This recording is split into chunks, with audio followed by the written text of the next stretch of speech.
Let's go, guys. I have summer DIY inspirations for you today, and they're starting right now. I'm starting with this 12-inch wood round that I got from Amazon. These are the paint colors that I'll be using, and I'll be trying, or not trying, I'll be doing the ombre effect, the ombre effect. You get what I'm talking about. But first, I must separate the spaces. So I'm just lightly using the pencil to indicate where my paints are going to be, where the sections are going to start. And once I indicated that, just with a little mark, I'm just connecting the dots. And once that was done, it's now time to put my paint down. Now I'm going to be blending one section into the other. So I'm starting with the orange down at the bottom here. Now for this section, I made a hard line, which I should not have. And you don't want your paint to start drying on you, because then it's going to be very obvious when you have the line there. So that is the mistake I made by just having the line looking very sharp. But once I did that part, then I dried it a little, and then I started with the second half. Well, I didn't dry it, yeah. I went in with the yellow, and I'm using the same brush. As you see, the little paint of the green there got caught on it. So I'm now watering that down. Now, because I didn't want it to dry hard, I sprayed a little water on the brush. Now, there are many ways of doing your ombre effect. There are many videos on YouTube here that you can watch to get your technique down good. But I'm just going with the flow. So once I got that section down, I then did the other section, which is teal, and then the purple. And while I do that, let's just talk a little bit about this challenge. This is Craft Your Stash, which is hosted by Tasha from Sunflower DIYs and Joanna from Joanna's DIY Life. And the guest host is Aurea from DIY with Aurea. Links to their channels will be down in my description box for you to check that out, as well as the playlist. Now see, I have all my colors down, and here I'm just wetting the brush and then going over the sections just to blend it in a little bit so it doesn't look too sharp. And I think I like this. I like the color mixture, and this is going to turn out so cute. I was looking around on Pinterest a few days ago and saw one similar to this, and I liked it. Since I had everything in my stash, I say, let's do it. And because the orange went on first, you notice that that sharp line is still visible. But that's okay. It's your craft. It's your DIY. You do as you please. So now I went over with the yellow, and it just bled too much. But anyway, guys, I'm just having fun. I love the colors. Don't they look cute? They look pretty. All right, let's move on. So next I'm going to make some popsicles. So I took a piece of cardboard and the cover of an empty toothpick bottle, and I'm just tracing out a half circle, and that's going to be the top. And then I just use a ruler to connect the lines, drew that down, and then I cut out 1, 2, 3, 4, 5, 6 of them to spell the word summer. And here they are all cut out. Those craft sticks, I got them in a set, had them in my stash for probably about 2 years. And I just cut off a piece, just enough to give me the length of the popsicles. And then to cover where the corrugated opening on the cardboard was, I took a little piece of jute cord and just glued that right around each of them. And then once that was done, I then open a section of the cardboard and just force the end of the popsicle stick in there, as well as the end of the jute cord. And once I had all of them done, this is what they look like. I picked up this box of wooden letters from Amazon, and this is only 248 pieces for $9.60. Isn't that a bargain, guys? So that will be linked in my description box below in case you are interested. So I picked out the letters SUMMER. Don't look at my spelling, I fixed it afterwards to spell the word summer. And then I'm going to glue those on. But before I did that, I took my pencil and here I am just writing the letter, not the letter. What's wrong with me today? Here I am writing the word hello.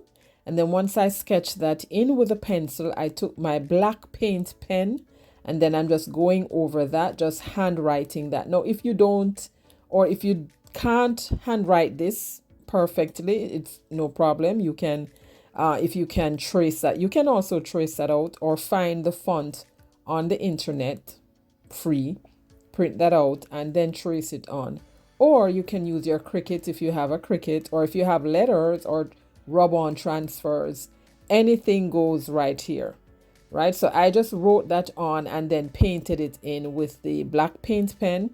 And here I am gluing on my popsicles and I place them down in a kind of an arch shape because, you know, the board is round and I wanted them to have that arch shape.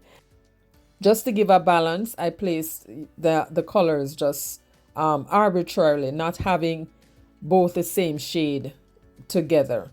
And that is what it looks like after I glue them down.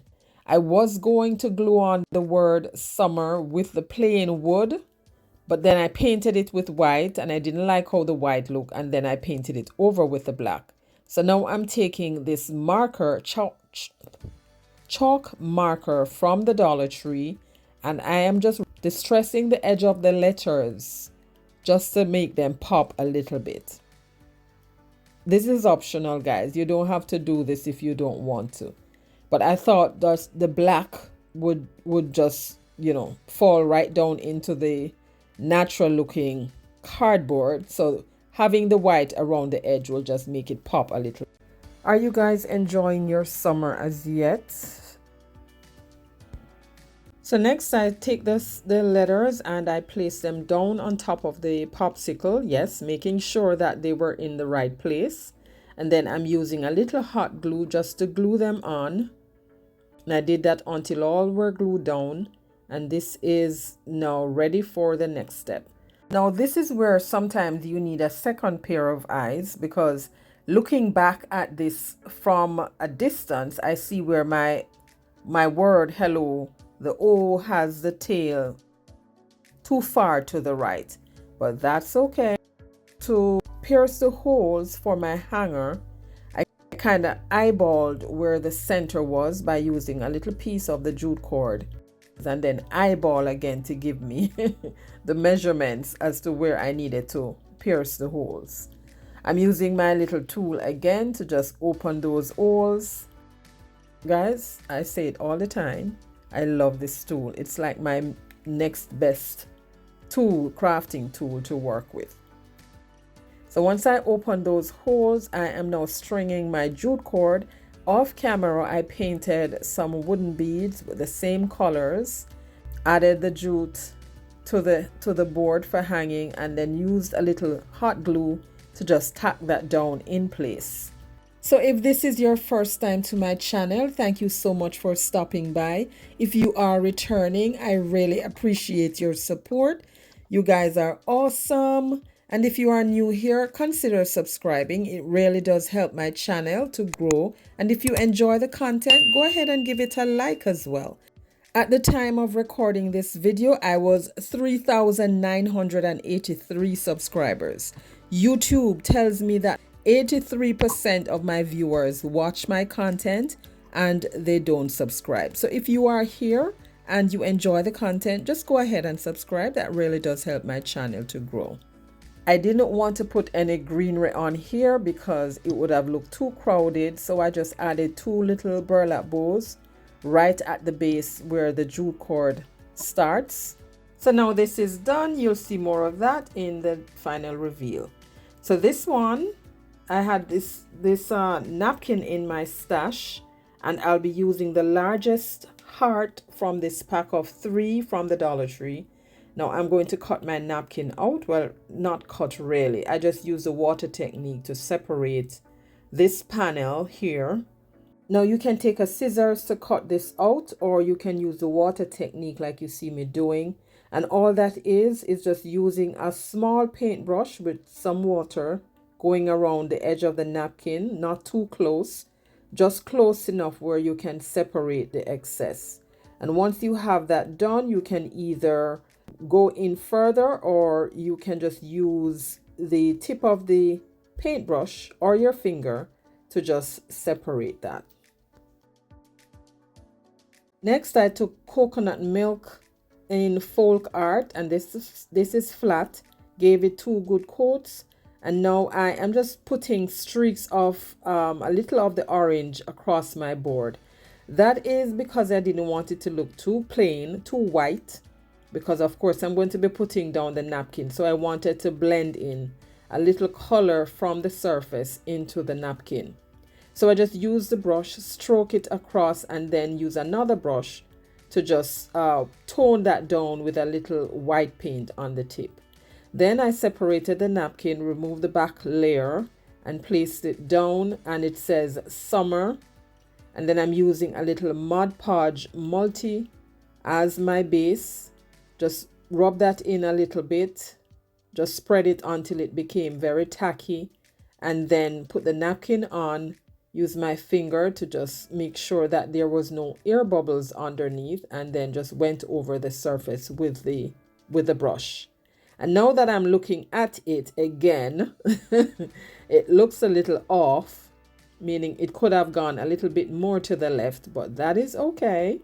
So next I took the parchment paper and the heat press and just went over that to reheat the Mod Podge and to seal it. Now that is done, I am going over again with a little layer of the Mod Podge multi, and that is to just seal my napkin. Next, use the heat gun to just dry that. And now I am adding a little dimension, so I took my finger dabber and a little antique wax, and I'm rubbing that around the edge of the board, and then just using my finger to spread that. And that just make it pop a little bit more. I am loving this one. Now this is napkin decoupage. My friend Tracy, yes girl, you've been asking for napkin. Here is decoupage, my girl. This one is dedicated for Tracy. Tracy girl, Tracy girl, here is your napkin decoupage whirl. Yeah, that's it. Yeah, so I thought I'd give her a napkin decoupage in this video. And then I just added a little piece of jute at the back for hanging. And now to further embellish this, little pieces of boxwood pick. Just glue that down. You don't want too much. And then made a small finger bow. Glue that on top of my boxwood pick. Dovetail the end of the ribbon. Here I am just adding a little bit more hot glue just to keep it in place. And then I had a little yellow button, and I just glued that in the center of our bow. And that one is done, my friends. Now for our next inspiration. Now I got this little arch window from Dollar General, which has been in my stash from fall. My initial idea was to paint the outside with the folk art coral, but then I changed my mind and thought of painting the inside. So here I am just removing the tape from the way I had it before and covering the outside. But this is where, when I started to paint it, I realized that I no longer liked that idea, and so I scratched that and then just remove the paper from the top, because yes, there is a thin sheet of paper.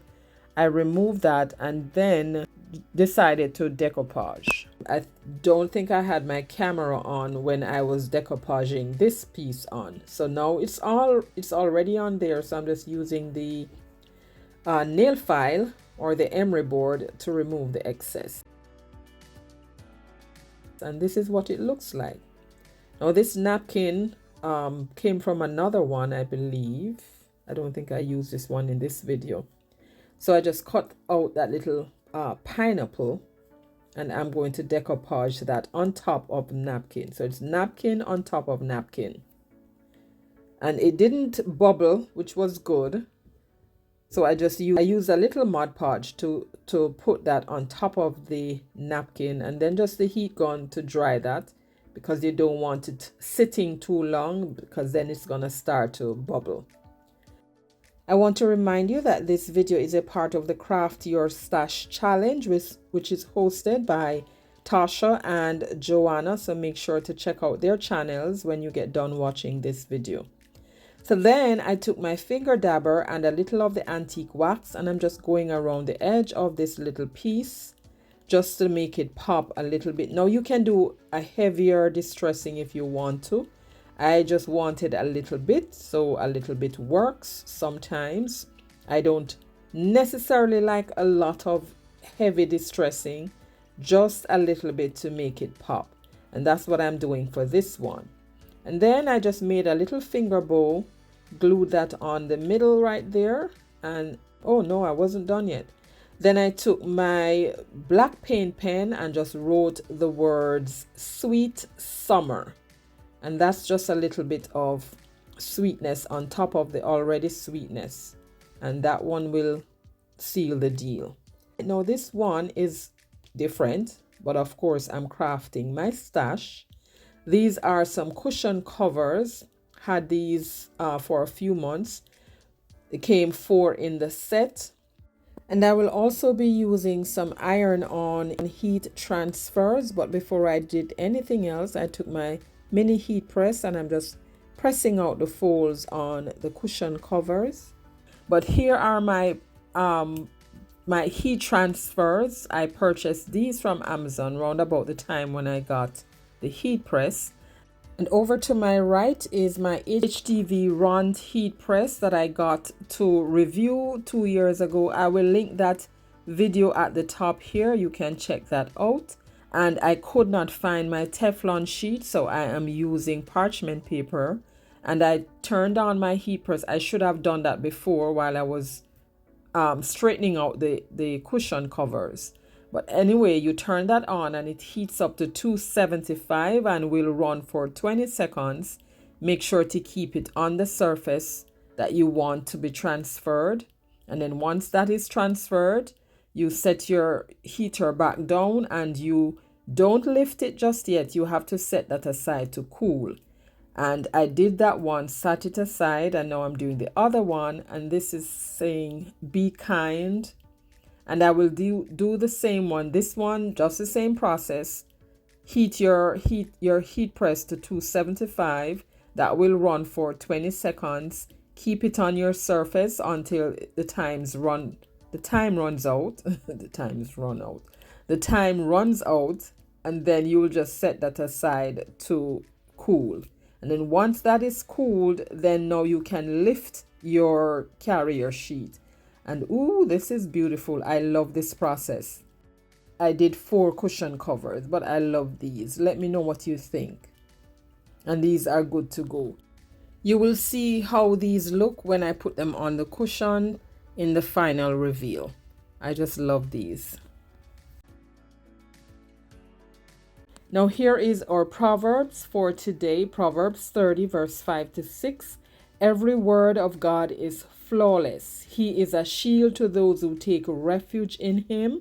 Do not add to his words, or he will rebuke you and prove you a liar. Now here we are for our final reveal. Guys, let me know what you think about the summer inspiration today. Tracy, I hope you love your napkin decoupage, my friend. I will definitely get some more to you in another video, but I hope you enjoy these. And I must give a shout out to my friend May over at Craft Away with Me. I got a little package from her today with some napkins. They are beautiful, my friend. And I will also link May's channel in the description if you haven't checked her out yet. And here are the cushion covers. I added some cushions in there just to show you what they look like. I am now on Whatnot and I have a few auctions planned, so make sure to come on over and check me out over there. I will link my shop in the description box for you for easy access. And there you have it, my friends. Thank you so much for watching. I enjoyed crafting with you today. If you enjoyed the video, don't forget to hit that like button and subscribe for more creative projects like these. And tap that notification bell as well so you never miss an upload. Need more inspiration? Click right here for other fun DIYs. Happy crafting, stay safe, and I'll catch you in my next one. Bye!